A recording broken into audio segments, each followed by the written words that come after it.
Talk about feelings. And I know it's like your favorite thing to talk about in tech. And you might be looking at me like, how technology is changing our emotional lives for the better? Excuse me, Pamela, but do you have a clue? I mean, aren't we getting angrier and more divided and more polarized because of social media? Aren't we losing our empathy and connection toward each other because we're staring at our screens all the time? Aren't we feeling strange new forms of anxiety because of the way technology is designed so that we feel the need to keep our streaks, or we stress over somebody seeing our WhatsApp message? Well, this is the kind of thing that has obsessed me for the last few years, is really trying to understand how our emotions are connected to our use of technology, how technology shapes us, and how we shape it in turn. So I get a little bit too involved with these ideas of new kinds of emotions, like cyberchondria. I don't know if you've slipped into this, but usually it happens in the middle of the night. You're having a little ache. All of a sudden, you're like, I think I'm dying, and maybe I better get off Google. You have these feelings of kind of synergy. We had emotional contagion, a really good example of it, just here, right now in this room, but it happens online too, where we pick up the vibe of a certain space and we bring that energy out into the world. So if you're up late at night doom scrolling Twitter in the US, as I am, you may wake up feeling pretty rotten and sharing that mood with everyone you know. We also have new ways of experiencing emotion because of technology. This is a really old example. I don't know if anyone recognizes the iTunes visualizer, but there's lots of music visualization. And this idea that how can we bring back this sort of visceral, physical experience of emotion into technology? And then finally, our attachment to machines. It doesn't take much for us. Maybe a face, maybe a voice, maybe some movement, maybe like Google Lambda AI begging for its life, and we start to feel like, a little emotional tug.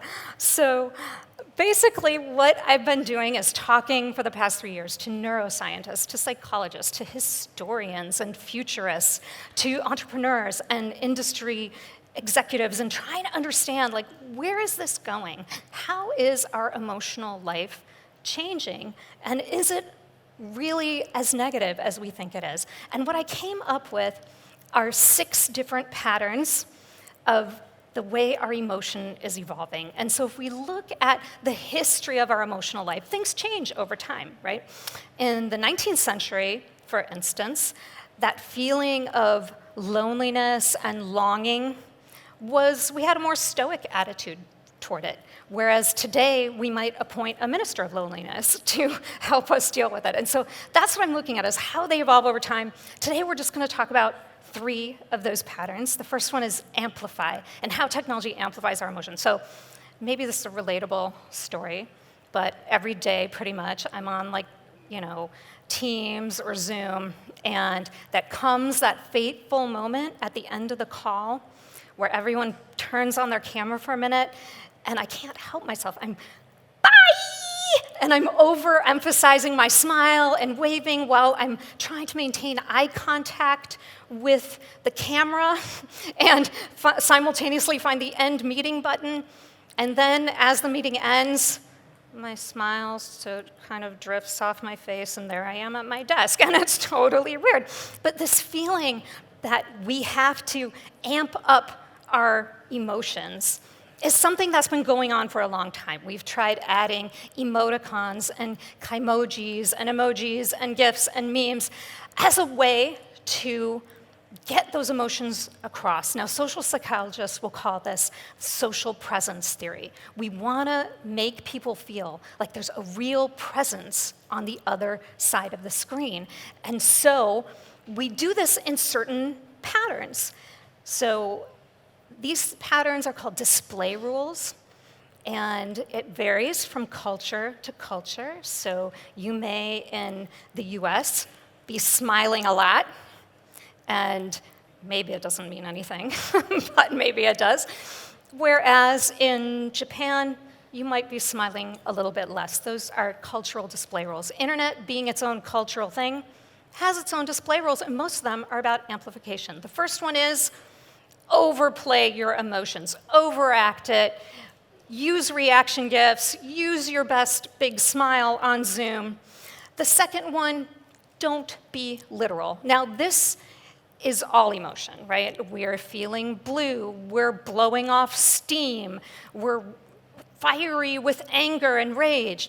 Metaphor and emotion go together, and they've always gone together because it's hard to express our subjective experience of emotion. So how do we do it? Well, we use emojis and other things.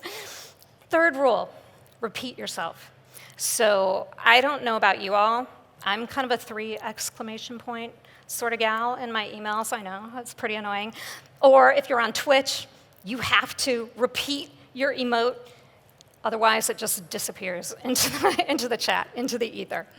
And finally, we strike a pose. We freeze frame our feelings. So yeah, this started with selfies, and I think just last year there was like a really interesting trend of crying selfies, being able to show that vulnerability that you're crying. TikTok is the best place for this because there are so many poses, and if you hang out with a lot of teenagers, as I do, because I have some in my household, you see that these drift right off the screen and into your own living room so that you're doing what's called the Gen Z face slap and lots of other gestures that kind of leak over.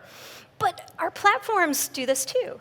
They amplify our emotions in ways that maybe we can't be as creative about, and we have less control. So if you're watching a Facebook video and you see a stream of wows, usually it's the angry emojis, let's be honest, and it affects you, right? Or what we see in our feed is really because a lot of people have clicked the heart, and it moves up, and that emotion spreads and amplifies. So some of it we don't have control. And then this newest tech that I've been experimenting with a lot says, okay, what if we could tell a little bit about these external expressions that we have of emotion, right? Emotion is complicated, so that's just a small little piece of it. We express emotions to each other in our voice, in our face, in our gestures, but only in social contexts, only to each other. Maybe not on Zoom, although this is Zoom's next big idea that you may have heard about. And the reason why I put it here, you see there's off to the side, there's only a few emotions it detects, which is an older theory of emotion, that we have these basic universal emotions, hotly debated and contested, by the way. So there's that downside, but there's also the other downside is you really have to exaggerate your facial expressions to get it to register at all. So if I want this, and I don't have time to demo it, but I'll give you some, if you want to catch up with me afterwards, I'll give you some tools to try. If you want it to know that you're angry, you have to be like that, like really overact it and overplay it. So in a way, this is kind of working together. I mean, that's our impulse already, is to do that, and then the technology is picking up on it too. But it doesn't have to be that it's reducing our emotional life to these 5 emotions and certain expressions. There have been a lot of really great experiments with the technology and saying like, well, if we are coding people's expressions with these facial action units, couldn't we combine them in new and interesting ways? So this is one of the many lovely projects, This Motion Does Not Exist, that shows us that, yeah, we could have thousands of different facial expressions, and all through the different combinations of the muscles in our face. All right, so lesson for this one is we are becoming more expressive, so we don't want our technologies to be regressive and reduce that. Let's quickly go through atomize. So it's been a minute, but you've probably seen this, where you've got that feeling when, and it's super, super specific. And yet, somebody has captured this feeling that that has been percolating, that you've sensed, but you have not been able yet to articulate.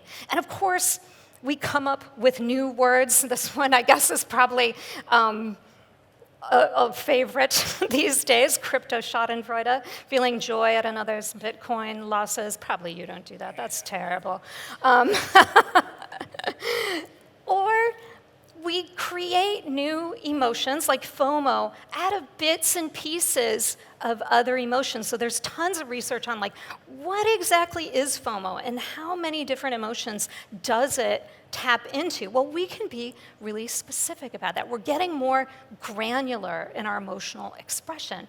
And that's what the latest research on emotion tells us is an amazing thing for our being able to handle emotion better, being able to articulate emotion better, and being able to relate to each other. Now, some things that we create in digital, we don't have a word for the emotion yet, but I definitely think this has captured something. This is one of them.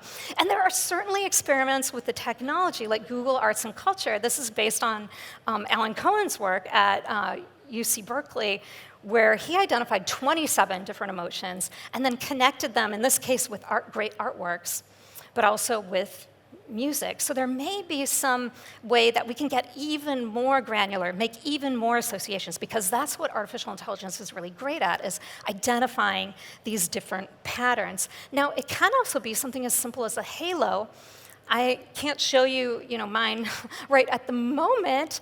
Maybe it will say something like excited, nervous, anxious, happy, but it comes up with more combinations. It's not just those 5 basic emotions, but instead trying to combine them and make you more aware of them and to give us a new vocabulary around how we're feeling and understand it. Because this is a big movement in the emotional intelligence world, is if you can name your emotions, then you can manage your emotions, you can regulate them, you can tame them. And even that moment of labeling your emotion and then stepping back for a minute, you're changing your brain's architecture, and you're able to experience an emotion differently. Okay, so last one, very quick, augmentation.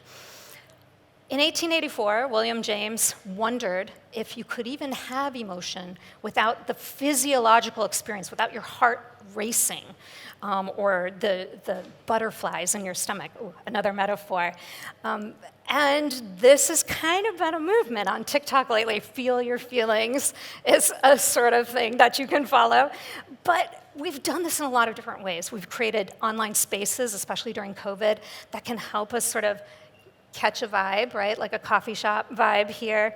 And there's lots of different devices that are tapping into our brain waves, that are picking up the sweat off our bodies and transforming it into light that we can see. I love this. This one is a little bit not suitable for stage, but this one is you have a jacket which you can touch, and you give a hug to, or other stuff, to, to your partner through the jacket. And there are VR food experiences like this too, where you can actually taste new tastes or use it to manage some of your eating as well. So this idea that we could bring the sensory experience, because right now the digital is very visual experience, we don't have all the senses in it, is something that we're really looking toward. So the last bit, I want to talk about generations a little bit, because that's our theme. How do these come into circulation? I think there's 3 different ways, and you could be all of these or just one. I think the first group that brings these kind of new emotions to the surface, I'll call them the intuitive inventors. These are the folks that a lot of times are teenagers, right? Because teenagers are having a lot of emotions, and they're highly motivated to create a separate language for their emotion that the adults aren't in on, and they're very peer related, so there's a lot of reasons for that. And just developmentally, when you're a teenager, you're having very strong feelings, but they're not very differentiated. So this is actually an area of progress in technology, is that teenagers are being able to invent and create and identify new emotions, but it can also be people that are just inspired, right? I don't know if anyone remembers this. This is so long ago. It's like a year ago, the sea shanty TikTok phase, where we're channeling our deepest feeling into Irish sea shanty songs that went around for a while, kind of like loneliness and sorrow, and yet coming together. And of course, communities create this too, right? Like the ASMR community, where you're whispering and you get the little clicks and you're sensing some new sensations. So you could be an inventor. You could also be a propagator, where you're somebody who's really into this, you're remixing it, you're spreading these emotions, you're picking up on the new trends that are out there, like this one that came up recently, and you are creating kind of a contagion with it. This is actually a big issue right now. It's like, can you catch not just emotions, but actual mental health conditions and physical health conditions through TikTok? And that's what's being debated a lot on this hashtag. And then finally, you have the late bloomers. So you have the folks that maybe are adorably misusing emojis, like the laughter through tears emoji, which my mom thinks is sad, and other things like that. Or they just come to it late, or they finally find something that's relatable. I mean, this is an age-old emotion, facepalm, still around in various forms. So what we can see here is that our emotional life is really changing because of technology. And a lot of these changes are growing our emotional capabilities and our connection with each other.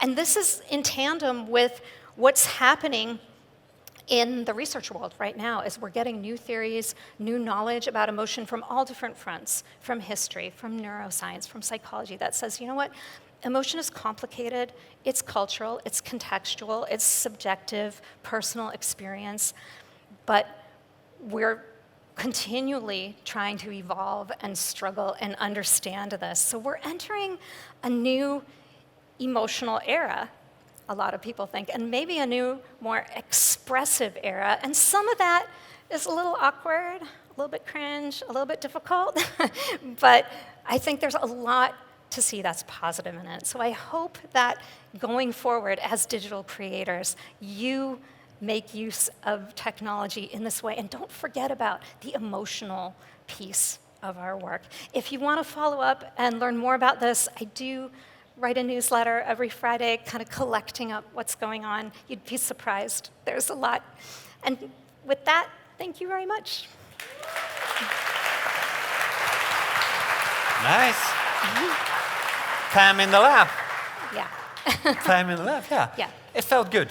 It felt good, yes, it did, yeah. I also admire your shoes. Oh, thank Everyone you. seen the shoes here? There's no place like Awesome, home. yeah. What I find fascinating in your world of your work is that somehow it's pioneering, right? It's a new era, as you said. Yeah. It feels like a blue ocean. So much to discover. At the same time, already people are calling for regulation. The Privacy Act, Microsoft backed out of their emotion tech, They did, I think last week. Yeah, some of it. How do you maneuver this ocean? I think the concerns about the technology are really valid because it is reductive. It says, 5 emotions, and it's only connected with your face. Think about when you smile, right? You could be smiling for a lot of different reasons and smiling in a lot of different ways. And so for the machine to pick up, this is a smile, you're moving those muscles in your face, and maybe your eyes are crinkling, so it's more genuine, called a Duchenne smile. And that means you are feeling this, your subjective experience of emotion is this. That's a big leap, a big assumption for the technology to be making. And so I think what's happening now is the whole industry is saying, like, yeah, let's step back from this a little bit and reflect, because there are new theories about emotion that are a lot more complicated. And I think the way AI is actually being trained right now is a little bit more like how we develop emotions. We learn as we go. We make things up. Right. We invent. We're creators. So I think the technology and the field is shifting right now, and that's a positive. Yeah, and I wouldn't mind if my emotions are being monitored. I just would have like the option to opt out or opt in. And that is not possible right now. Well, yeah, I mean, it's not widely in use yet, so don't worry. And I think there's good use cases for it and bad use cases. So there are cases where a project I'm working on is diaries for teenagers, voice diaries. And they're very concerned about the privacy, not sharing the data. Immediately, they're saying schools are like, yeah, we want all this data, and they had to make a stand and say, like, no, that's that's not for you, and we're not keeping it, it's going to be local. So I think there's a way to make some ethical decisions around it, and that's going to be the big challenge, really, of the next 5 years in all the tech that we're using, is to try to figure out what's that right balance between getting more insight about ourselves, picking up on these ways we are already really creative with technology without all this new stuff, and kind of pushing back on the stuff that's too invasive. Well, we appreciate very much you coming to Ditch Digital Day to tell us all about it. Thanks. Pamela Pavliscak.